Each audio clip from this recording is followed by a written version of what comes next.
हाय guys, कैसे हो? Very very good afternoon to all students of CA foundation.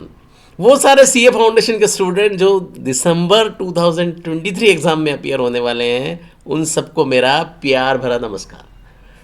तो हम शुरुआत करते हैं। आरटीपी आरटीपी रिलीज हो चुकी है। आपको ख्याल में आया होगा, आरटीपी 2023 दिसंबर एग्जाम के लिए आईसीएआई ने, हमारी इंस्टीट्यूट ने रिलीज कर दी है। तो अब इस आरटीपी के क्वेश्चंस को अपन डिस्कस करने वाले हैं, तो बने रहिए मेरे साथ। आरटीपी के कुछ क्वेश्चंस आज डिस्कस करने वाले हैं हम। स्टार्टिंग के दो क्वेश्चन अपन डिस्कस करेंगे। तो क्वेश्चन नंबर 1 जो है आरटीपी का, वो बड़ा प्यारा सा क्वेश्चन है। वो क्वेश्चन देखिए कैसा है। वो इंडियन कॉन्ट्रैक्ट एक्ट से रिलेटेड है।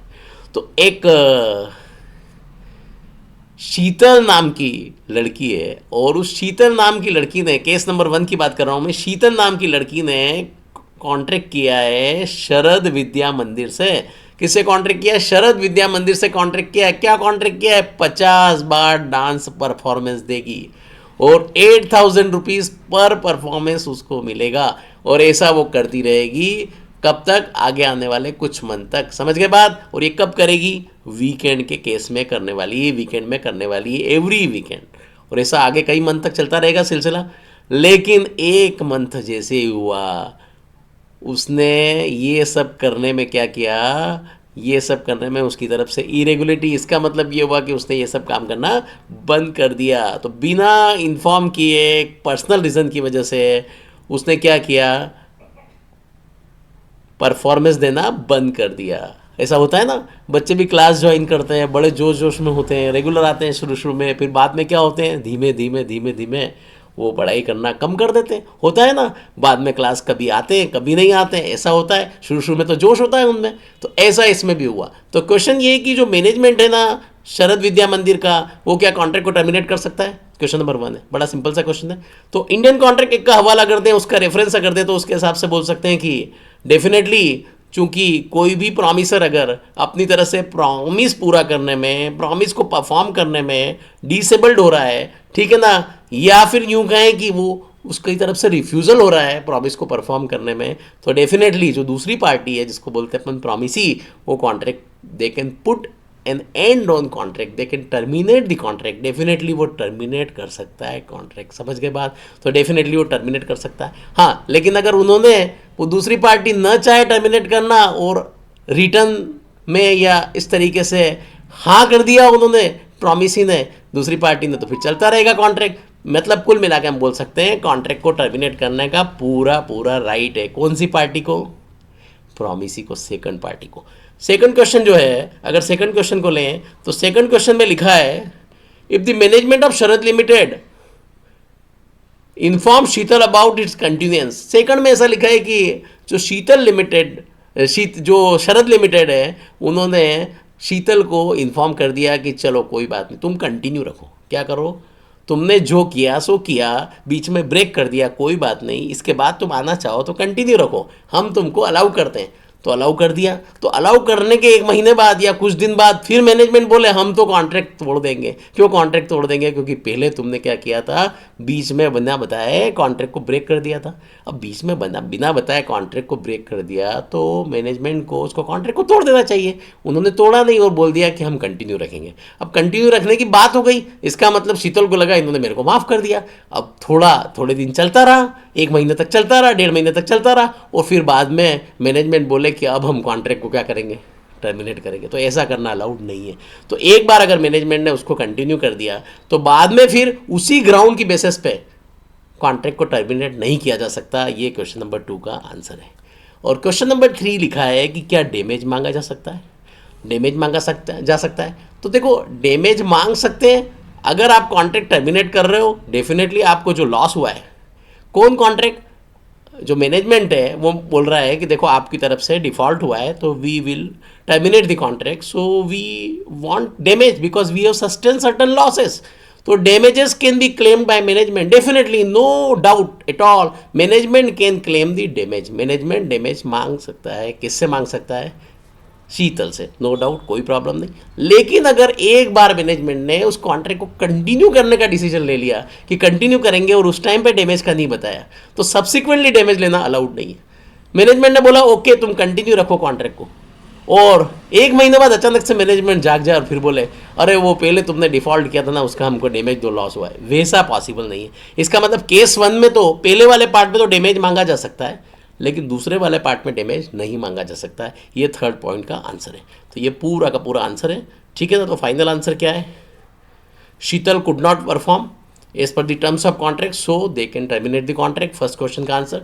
सेकंड क्वेश्चन का answer, management can not resign the contract after 1 month on the ground subsequently, बाद में उस कॉन्ट्रैक्ट को कैंसिल नहीं कर सकते। और थर्ड वाला जो क्वेश्चन है कि केस 1 के केस में डैमेज मांगा जा सकता है, बट केस 2 के केस में चूंकि they are continuing the contract and they are not demanding damage at that point of time, उस टाइम नहीं मांग रहे, तो बाद में वो डैमेज मांगने का राइट उनको नहीं है। तो ये पूरा का पूरा केस है, तो केस 1 और केस 2। ओके, तो अगले जो वीडियो आएंगे उसमें ये फर्स्ट क्वेश्चन है, सेकंड क्वेश्चन भी लेते हैं अपन। देखो सेकंड क्वेश्चन में जो है ना, बहुत बढ़िया सा क्वेश्चन है, बहुत प्यारा सा क्वेश्चन है, माइनर से रिलेटेड क्वेश्चन है। आप भी माइनर हो और आप अपने आप एक बात दिमाग में रख लो, minor always plead is minority. इसका मतलब जो है ना, बच्चा सदैव अपने बचपने की दुहाई देगा।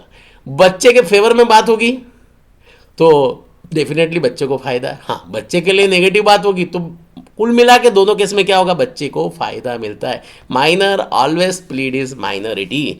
तो केस क्या है देखिए, इसमें परिधि नाम की एक लड़की है और एक माइनर है, उसने क्या किया, अपनी एज छुपा ली। क्या किया, अपनी एज छुपा ली। इसका मतलब ये है कि अपनी एज ज़्यादा बताई और अथोराइज लैपटॉप डीलर से क्या किया उसने, मित्तल नाम का अथोराइज लैपटॉप डीलर है, वहाँ से लैपटॉप खरीद लिया। उधार में 60,000 का लैपटॉप खरीदा, 60,000 रुपये का मात्र, 1 अगस्त 22 को, और प्रॉमिस किया कि देखो वो अमाउंट पे कर देगी 16% पर एनम के इंटरेस्ट रेट से 31 जुलाई को। और साथ में उसने बोला she won't be able to pay the outstanding amount, ठीक है ना, कि अगर नहीं पे करेगी तो मेरे पापा पे करेंगे, मैं नहीं पे करूँगी तो मैं पापा की परी हूँ, तो मैं पे नहीं करूँगी तो कौन पे करेगा, मेरे पापा पे करेंगे, ऐसा उसने बोला, ठीक है ना। उसके पापा का नाम क्या था, मिस्टर राम, वो पे करेंगे मित्तल को।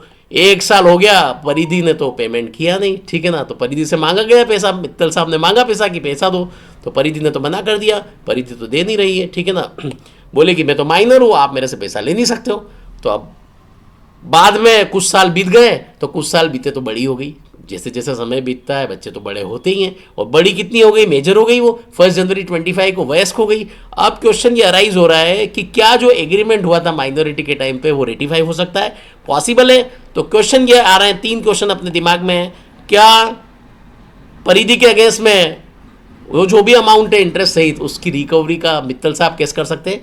क्वेश्चन नंबर 2 है, क्या राम के खिलाफ केस कर सकते हैं, राम मतलब उसके पापा के खिलाफ, और क्या परिधि जब मेजर हो गई 2025 में तब केस किया जा सकता है। 3 क्वेश्चन है कि क्या ड्यूरिंग माइनॉरिटी उसके ऊपर केस करके रिकवरी हो सकती है, सेकंड है क्या उसके पापा के ऊपर केस करके रिकवरी हो सकती है, और थर्ड है कि क्या वो मेजर बन जाएगी तब उससे रिकवरी हो सकती है कि उस लोन की जो लोन उसने उस टाइम पे लिया था, ठीक है। तो तीनों के क्वेश्चन के आंसर क्लियरली है कि पहले क्वेश्चन का आंसर है, क्लियर कट बात है कि माइनर मित्तल जो है ना, माइनर से पैसा रिकवर में सक्सेसफुल नहीं होने वाला है किसी भी हाल में, ये बात समझ लो, ठीक है ना।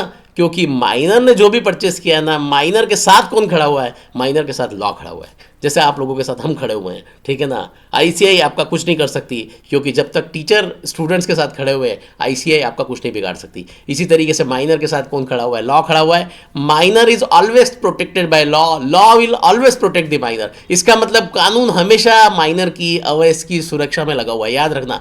Means law has given so many immunities and so many protection to minor. एक छोटे बच्चे को लॉ ने बहुत सपोर्ट किया है, इसलिए laws are always in favour of minor.